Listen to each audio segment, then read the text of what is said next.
Episode number 105. My dear, where did you get it? $25. Joe, I hope you haven't done anything rash. No, it's mine honestly. I didn't beg, borrow, or steal it. I earned it, and I don't think you'll blame me, for I only sold what was my own. As she spoke, Joe took off her bonnet, and the general outcry arose, for all her abundant hair was cut short. Your hair. Your beautiful hair. Oh, Joe, how could you? You're one beauty. My dear girl, there was no need of this. She doesn't look like my Joe anymore, but I love her dearly for it. As everyone exclaimed, and Beth hugged the cropped head tenderly, Joe assumed an indifferent air, which did not deceive anyone a particle, and said, rumpling up the brown bush, and trying to look as if she liked it, "It doesn't affect the fate of the nation, so don't wail, Beth. It will be good for my vanity, I was getting too proud of my weight. It will do my brains good to have that mop taken off. My head feels deliciously light and cool, and the barber said I could soon have a curly crop, which will be boyish, becoming, and easy to keep in order.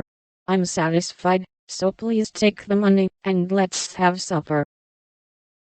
"Tell me all about it, Joe. I'm not quite satisfied, but I can't blame you, for I know how willingly you sacrificed your vanity, as you call it, to your love. But, my dear, it was not necessary, and I'm afraid you will regret it one of these days," said Mrs. March.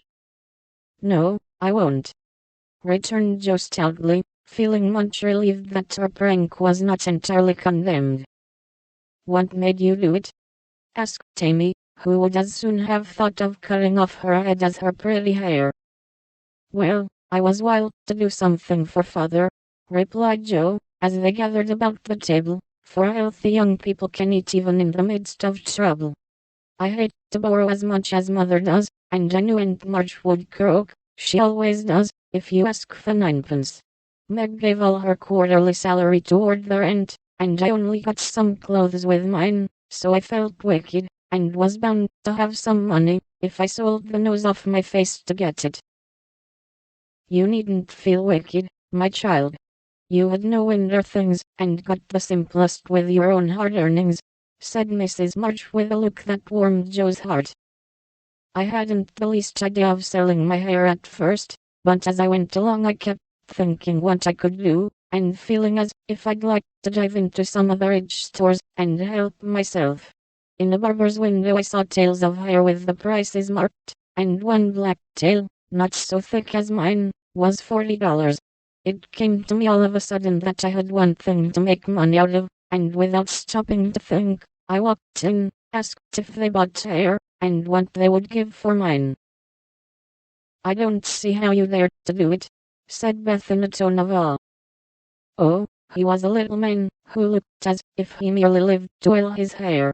He rather stared at first, as if he wasn't used to having girls bounce into his shop, and ask him to buy their hair. He said he didn't care about mine, it wasn't the fashionable color, and he never paid much for it in the first place. The work put into it made it dear, and so on.